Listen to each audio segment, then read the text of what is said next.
Saat ia hendak kembali ke dalam kamarnya, tiba-tiba ia mendengar suara orang menyeret-nyeret di ruang tamu. Apa sih? Vanessa tertawa kecil. Kakak, ngapain? Tanya Vanessa. Suaranya dijawab. Vanessa pun kembali melangkahkan kakinya ke dalam kamar. Namun tiba-tiba suara itu semakin keras. Vanessa pun perlahan-lahan berjalan ke ruang tamu untuk melihat apa yang sedang ada di sana.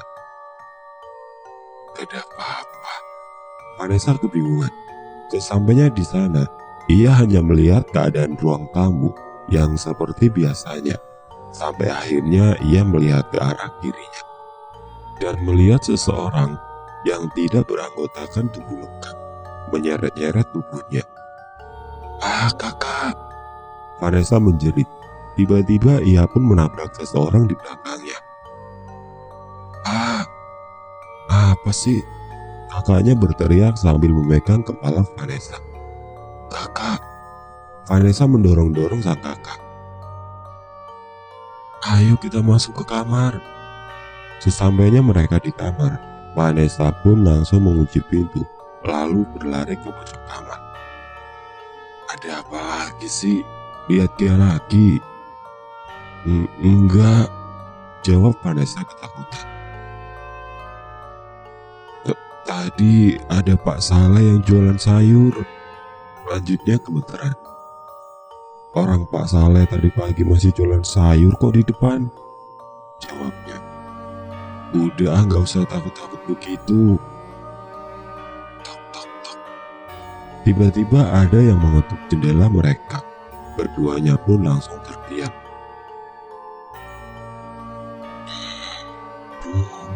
Tolongin saya dong, ucap seseorang dari balik jendela. Pak, Bu. Ketukan itu terdengar lagi. Sang kakak menelan ludah dan perlahan-lahan mendekati pintu kamar. Apakah kita harus ngapain? Bisikan Vanessa di tengah keheningan. Tok, tok, tok. Pak, Bu, saya terjatuh di dekat sungai kering. Tolong saya. Suara itu terdengar lagi. Tiba-tiba sang kakak berteriak dan langsung berlari keluar kamar. Vanessa yang ketakutan pun mengikuti kakaknya dan langsung pergi keluar rumah. Mereka berlari sampai ke rumah tetangga. Dan besoknya, tubuh Pak Saleh ditemukan di dekat sumur yang jaraknya cukup jauh dari desa. Entah mengapa ia bisa masuk ke dalam sana. Yang pasti, kedua kakak beradik tersebut melihat dengan jelas jasadnya. Semenjak hari itu pun, sang ibu tidak pernah meninggalkan kedua anaknya tersebut. Walaupun begitu, mereka tidak lepas dari gangguan-gangguan aneh yang membuat mereka trauma. 2 hari setelahnya, tidak ada gangguan apapun. Sampai akhirnya gangguan itu datang lagi, namun kali ini bertambah parah. Nes, Mama memanggil Vanessa dari luar. Iya mas, sebentar. Vanessa langsung menutup buku yang ia baca, lalu berlari keluar. Kenapa mah? Vanessa menghampiri ibunya yang sedang melihat ke atas langit-langit rumah. Kamu nyium sesuatu enggak? Tanya Mama sambil melihat ke arah langit-langit kembali. Hah? Vanessa mengendus-endus. Enggak, bau apa emangnya? Lanjutnya bertanya. Apa cuma perasaan Mama aja ya? Bau busuk gitu mah. Tiba-tiba sang kakak ikut menghampiri. Iya, Mama berbalik melihat ke arah kakak. Bau apa ya ini? Tanyanya bingung. Nggak tahu, sebenarnya aku udah sering sih nyium baunya. Cuma nggak tahu kenapa sekarang tambah nyengat. Hah? Vanessa mencoba menghirup udara kembali. Nyium deh, bau gosong kan? Apa sih, bukan juga, jawab kakak. Bau busuk gitu loh. Masa sih udah lama? Kok mama baru nyadar sekarang ya? Ketiganya pun melihat ke arah atap. Berhubung bau tersebut berasal dari atas. Tapi kok dari atas ya? Apa di genteng kita ada sesuatu? Lanjut mama. Menurut aku sih lantai atas. Lagian emang lantai atas pernah dibuka-buka? Enggak kan? Mendengar itu pun mama mulai curiga. Ya udah, ayo coba kita ke atas. Oh, kalau itu sih mama aja. Saya mah tidak berani. Tiba-tiba kakak memundurkan langkahnya. Itu tuh ajak Vanessa aja, ucapnya yang lalu pergi kembali ke dalam kamarnya. Gak mau, nanti aja sama papa. Vanessa menolak, ketakutan. Iya ya udah, nanti kita chat bareng-bareng di atas. Setelah itu mereka semua menjalankan aktivitas masing-masing sampai akhirnya malam tiba. Jam 9. Mama. Kakak mengetok-ngetok kamar sang ibu. Tidak lama setelah berkali-kali mengetok, sang ibu pun akhirnya keluar juga dan langsung bertanya kepadanya. Kenapa? Tumben lo ngetok kamar mama. Saat itu sang kakak terlihat sedikit cemas sambil melihat ke arah tangga yang gelap. Kok dari tadi aku dengar kayak ada yang gedor-gedor pintu ya? Tiba-tiba pintu kamar terbuka. Kak, Vanessa keluar dari kamar. Aduh, bikin kaget aja sih, ucap sang kakak yang sudah jantungan saat mendengar suara pintu. Suara apa tadi? Gedor-gedor. Mama bertanya ulang. Hah? Gedor-gedor? Vanessa langsung mendekati mereka dan menempel dengan mama. Iya, kok aku juga tiba-tiba dengar suara gedor-gedor ya? Ia menjawab. Loh, kok mama gak denger? Mana suaranya? Coba deh, diam dulu. Keadaan pun menjadi hening dan tidak lama suara pintu yang digedor mulai terdengar. Dak.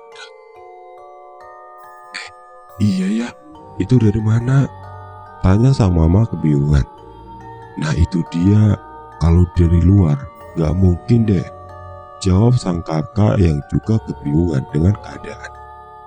Jangan-jangan dari atas, ucap Vanessa. Tapi kan di atas gak ada orang, gak mungkin ada yang gedor-gedor. Sang mama menjawab. Dak. Suara gedoran pintu itu pun semakin mengeras. Kali ini terdengar dengan jelas berada dari lantai atas. Aduh, ayolah. Kakak gak usah ayolah deh. Ujung-ujungnya juga kakak takut sendiri, kesal Vanessa. Ya udah ayo kita coba ke atas. Mana HP kalian? Sini, mama pinjam buat senter. Kakak pun meminjamkan HP-nya dan memberikan kepada mama. Sebenarnya tindakan mama ini cukup meragukan menurut sang kakak, karena ia sangat ragu dengan apa yang berada di atas sana. Namun karena mama mengajaknya, jadi ia pun terpaksa ikut menemani. Krak.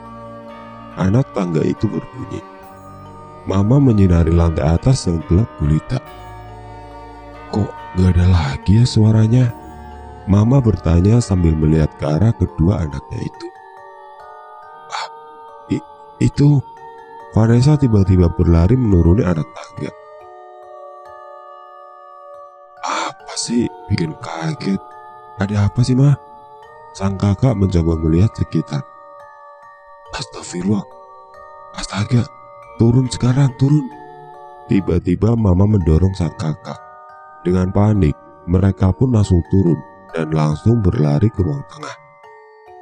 Mama kenapa? Ada apa sih? Tadi mama lihat apa?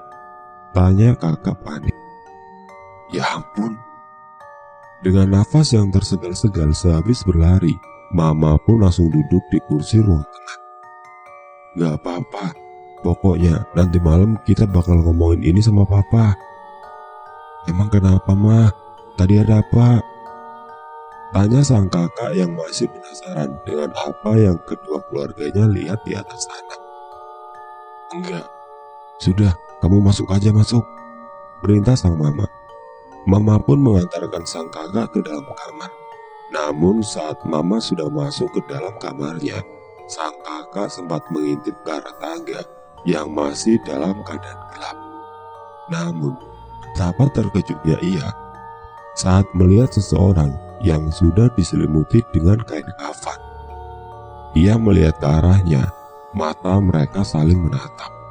Melihat itu pun, sang kakak langsung mengunci pintu dan menunggu papanya pulang saja. Hari Sabtu pun telah tiba. Tepat pukul jam 11, Vanessa dan sang kakak baru terbangun dari tidur lelap mereka. "Ya ampun," ucap sang mama. "Tidurnya lama banget ya. Nih, cepat kalian sarapan," perintah mama. Keduanya pun langsung duduk di meja makan dan menyantap makanan mereka. Di tengah-tengah itu, sang kakak bertanya kepada Vanessa. "Dek," sang kakak berbisik. Vanessa hanya terdiam. "Kamu tadi malam lihat apa?" tanya sang kakak yang masih saja penasaran. Vanessa tiba-tiba terkekeh dan melihat ke arah tangga. "Lihat aja ke sana," ucap Vanessa yang lalu pergi meninggalkannya. "Apa Anda? Gak jelas banget." Sang kakak kembali melanjutkan sarapannya. Walaupun begitu, ia sempat melirik-lirik ke arah tangga tersebut. Dan sebenarnya, ia sempat melihat bayangan seseorang di balik kegelapan tersebut. Namun menurutnya, ini waktu yang terlalu siang untuk membahas hal tersebut. Ia pun kembali melanjutkan sarapannya dan berpikir bahwa itu hanya bagian dari halusinasinya. Matahari terbenam. Tidak terasa ia menjalani hari-harinya dengan menganggur sepanjang hari. Ia pun pergi ke ruang depan untuk menemui adiknya. "Nes," kakak memanggil. "Nes." "Kenapa, Kak?" Tiba-tiba papa menghampiri. Nesa mana sih? Kok tumben banget dari tadi nggak di kamar?" tanya sang kakak yang hampir seharian tidak melihat kehadiran sang adik.